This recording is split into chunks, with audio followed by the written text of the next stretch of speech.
tu renouvelleras la face de la terre. Dans notre cheminement de cette semaine qui nous mène de Pâques à la Pentecôte, vous m'entendez là? Très bien. Bien. Nous avons redécouvert les 7 dons de l'Esprit Saint, l'intelligence, science, force, sagesse, conseil, piété et crainte de Dieu.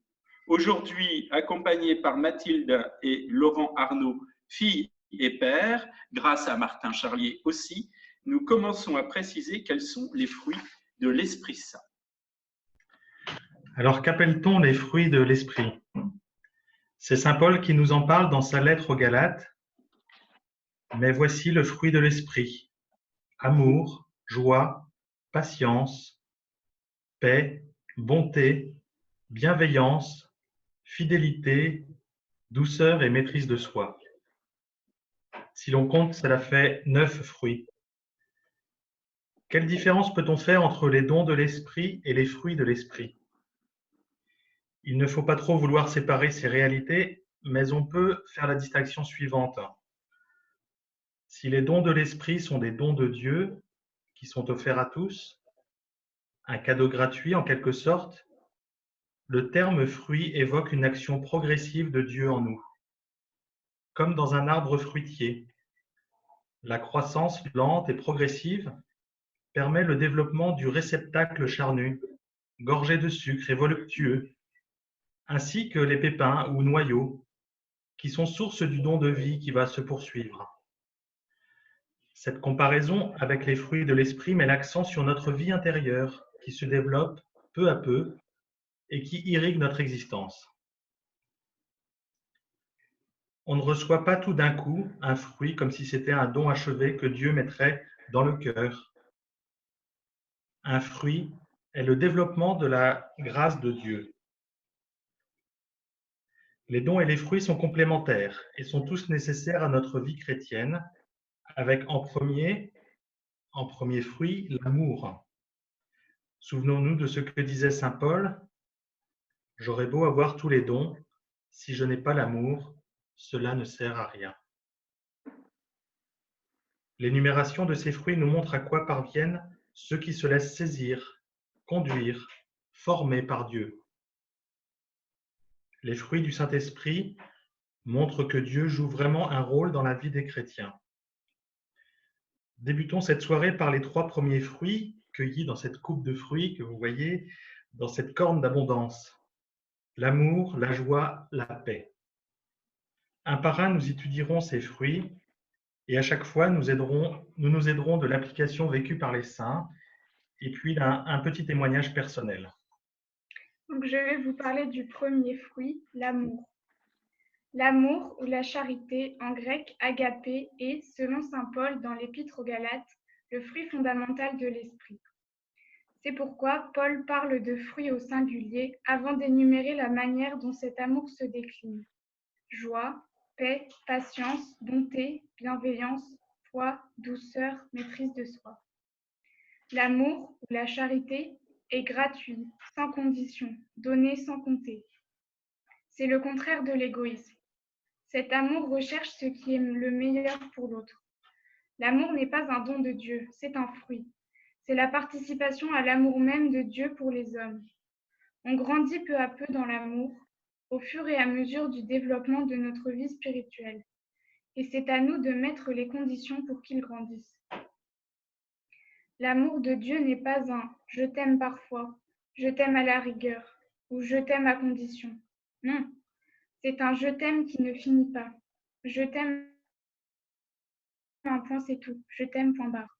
Et c'est en accueillant l'Esprit Saint, en accueillant cet amour qu'il peut transformer notre regard sur les autres et sur le monde pour les aimer comme lui les aime.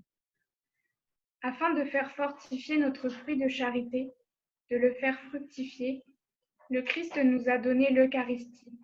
Eucharistie dont nous apprenons particulièrement à nous languir en ce moment.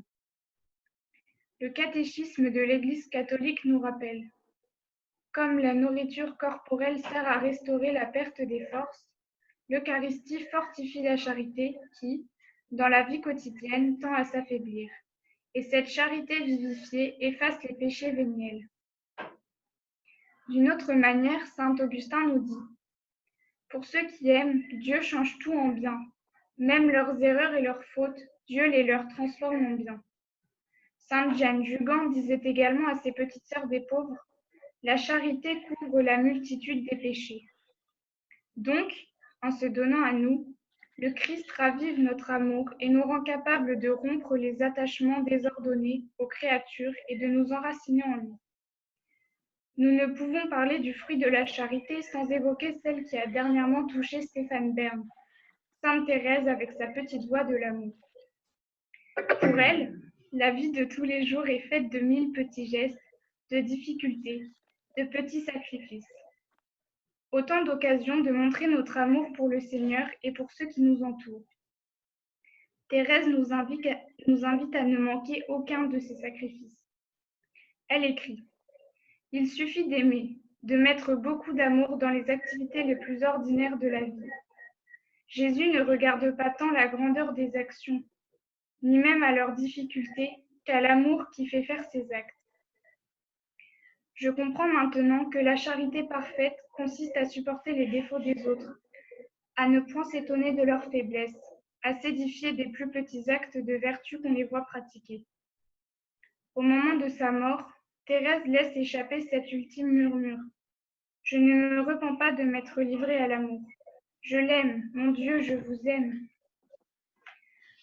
Après ce qu'en disent les saints, je voulais vous raconter un témoignage tout simple de l'application de ce fruit de l'esprit dans la vie de tous les jours. Je vais vous parler de Ludivine. C'est une bénévole âgée qui s'occupe de 1000 détails pour le bon déroulement du spectacle de Sainte-Anne-d'Auray l'été. Elle court en tous sens, mais elle sait prendre le temps de tout stopper, de s'asseoir, d'écouter pour orienter un petit nouveau perdu dans la troupe d'acteurs ou raconter une anecdote à quelqu'un qui est fatigué. Pour moi, Ludivine vit avec l'Esprit Saint et elle reçoit et donne l'amour de Dieu à ceux qui en ont besoin. Esprit de Dieu, esprit d'amour, viens, Esprit Saint, embrasse-nous. Bon Créateur, toi du Père, viens, Esprit Saint, embrasse-nous. Ombre féconde, prise légère, viens, Esprit Saint, embrasse-nous. Sève du monde, don gratuit, viens, Esprit Saint, embrasse-nous. Viens, Esprit Saint, embrasse-nous. Répand ton feu sur la terre, Esprit de Dieu. Répand ton feu dans nos cœurs, Esprit d'amour.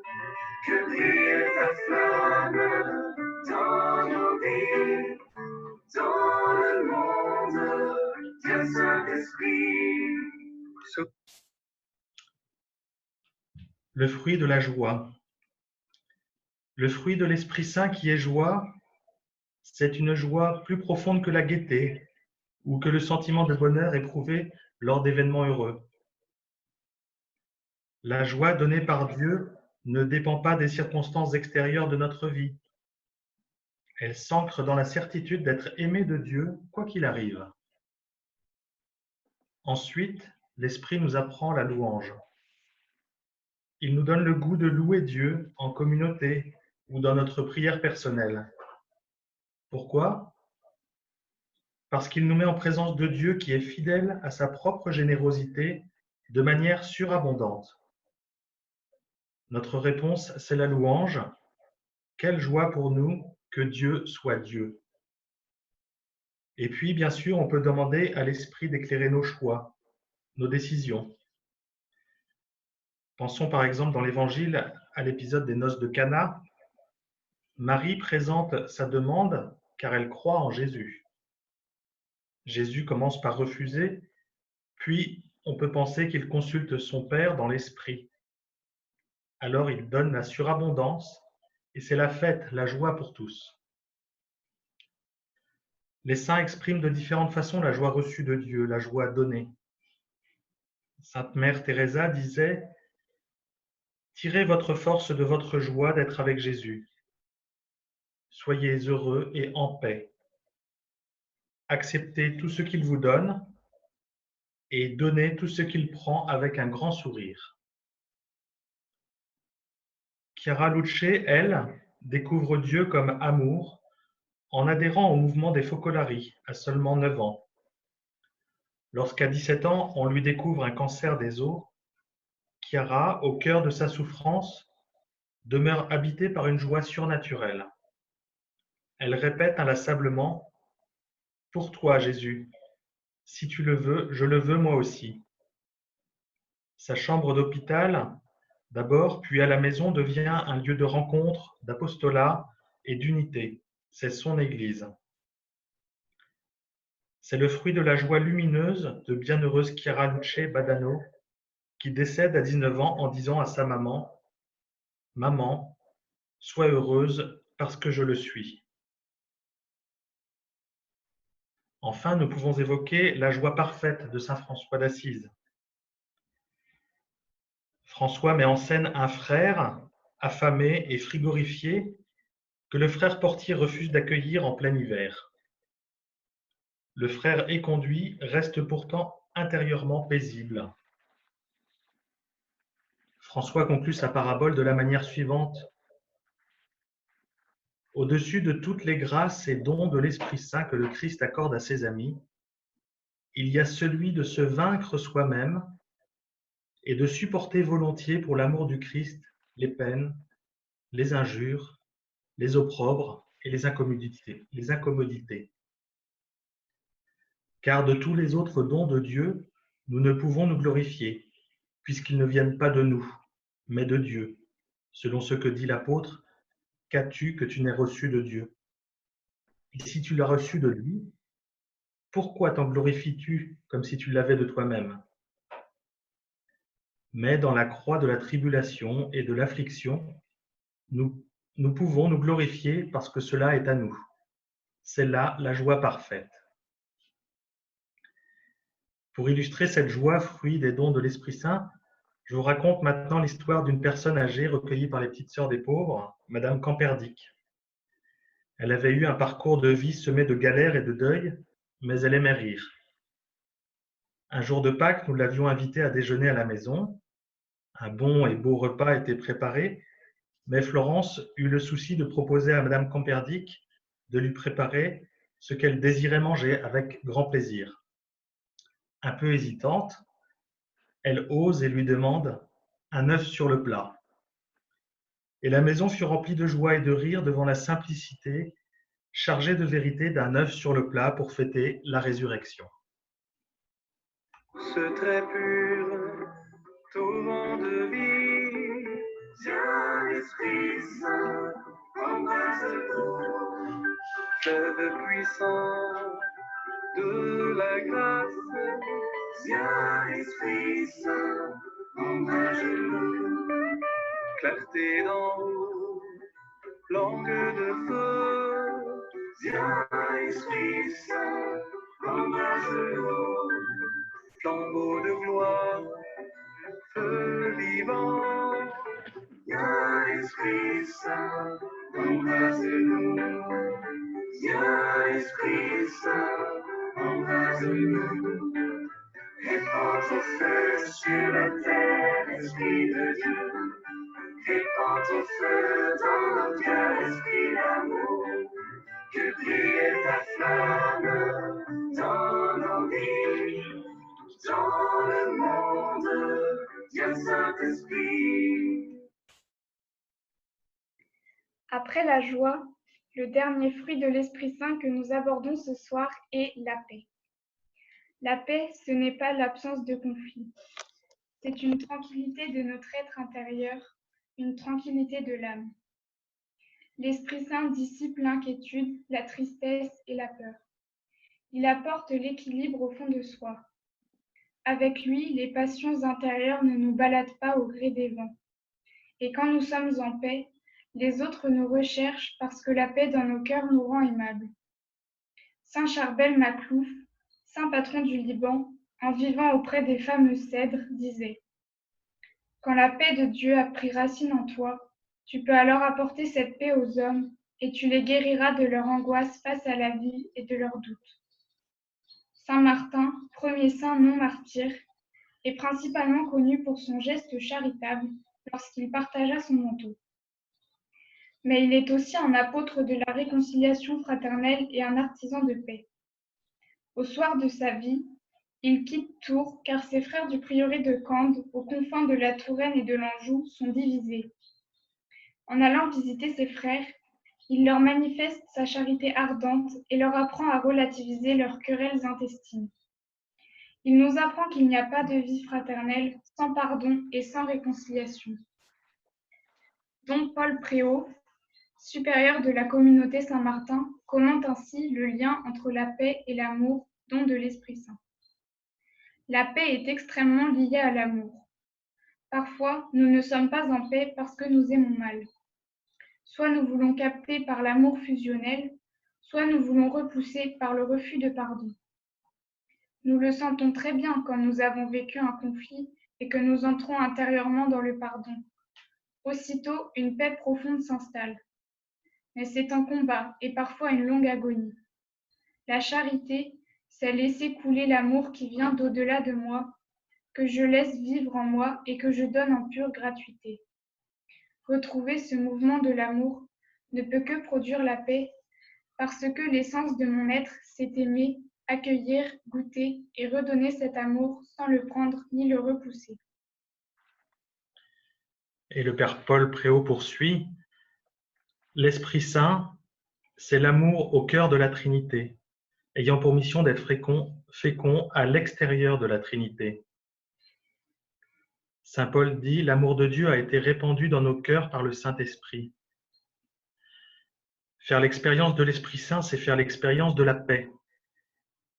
L'autre nom de la paix, c'est l'Esprit.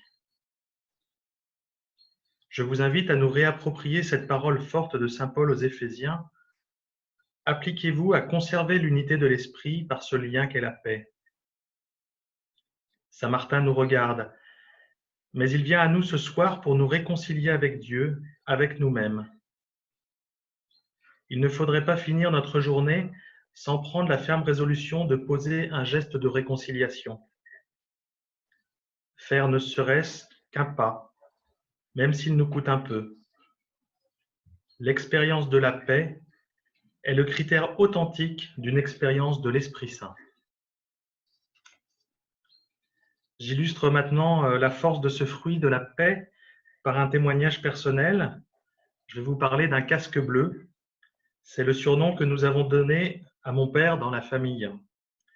En effet, François Michel, 6e enfant de 8 d'une famille d'agriculteurs, a pris l'initiative à l'âge de 50 ans de réunir ses grands frères qui se déchiraient pour des histoires de partage de terres agricoles. Lors des mariages, une partie des cousins ne venait plus s'il y avait tel oncle qui était présent. C'était la déchirure. Papa, en délocalisant ses frères pour les rassembler à la maison, et maman organisant une intendance favorable, ils ont réussi ensemble à créer un climat d'échange respectueux et à semer un germe pacificateur qui, avec le temps, put rétablir la concorde. L'Esprit Saint, avec ses dons et ses fruits, labourait patiemment et discrètement aux côtés de cette famille. Louons encore le Seigneur. Frère défenseur, consolateur, Viens, Esprit Saint, embrasse-nous. joie de l'Église, souffle pur, Viens, Esprit Saint, embrasse-nous. Onction royale, force douceur. Viens, Esprit Saint, embrasse-nous. Sainte lumière des prophètes. Viens, Esprit Saint, embrasse-nous. Viens, Esprit Saint, embrasse-nous. Répands ton feu sur la terre, Esprit de Dieu. Répands ton feu dans nos cœurs, Esprit d'amour. Que brille ta flamme dans nos vies, dans le monde. Viens Saint-Esprit. Nous vous proposons maintenant un petit temps de méditation personnelle. Réfléchissons un moment pour nous souvenir d'un instant de grâce où nous avons eu une sensation inouïe d'être aimés. Un sentiment de joie profonde. Une impression de paix intérieure. En clair, d'une manifestation de la présence de l'Esprit dans notre vie.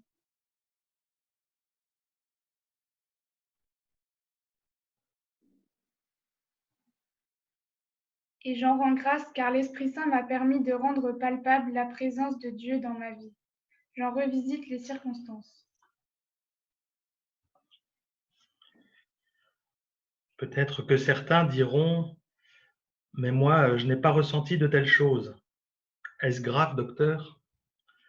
Non, bien sûr, mais il y a une certitude. L'Esprit Saint est là. Je me tiens à la porte et je frappe. Celui qui entend ma voix et m'ouvre, j'entre chez lui et je dîne avec lui et lui avec moi. Demandons à ce cher Esprit Saint d'ouvrir nos sens à sa présence.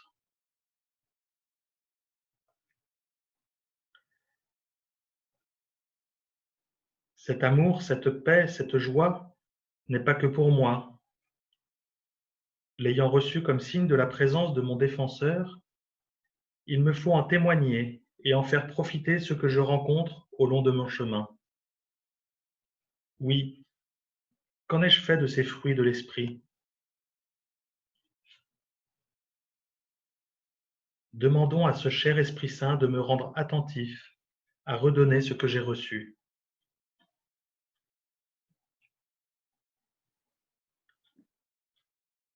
Enfin, on peut aussi s'exercer à repérer l'action de l'esprit chez les autres.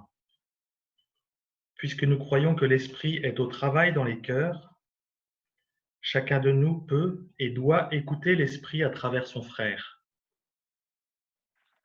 Nous voici témoins des merveilles de l'esprit. Cette expérience nous fait vraiment grandir dans l'amour fraternel. Donc je redis ces 3 réflexions personnelles.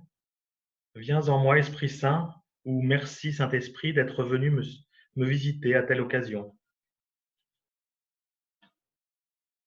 Qu'ai-je fait de ces fruits de l'Esprit?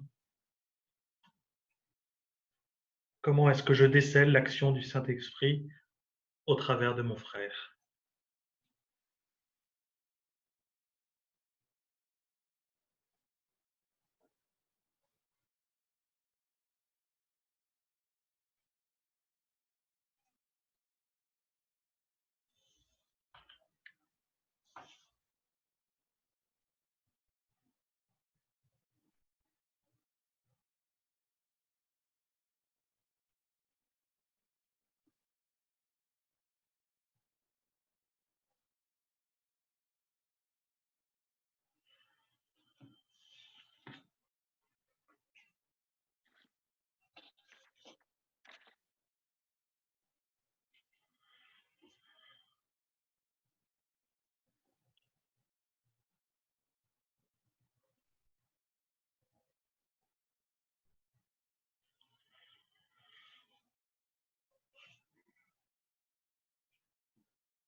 Voilà, nous pouvons conclure par une prière commune avec Père Laurent. C'est une prière qui a été écrite par le Père Jacques Lancelot, que beaucoup d'entre nous avons connu et avons apprécié. Donc c'est aussi une manière de penser très fort et très amicalement à lui. Béni sois-tu, Esprit Saint, lumière de Dieu. Aide-nous aujourd'hui à cheminer avec courage et confiance au milieu de nos obscurités et incertitudes vers plus de lumière. Béni sois-tu, Esprit Saint, tendresse du Père. Fais que nous sachions, comme Jésus, nous émerveiller de tout ce qui est beau, de tout ce qui prend naissance. Béni sois-tu, Esprit de vérité. Donne aux hommes et à ton Église d'en être des chercheurs, sans jamais croire la posséder.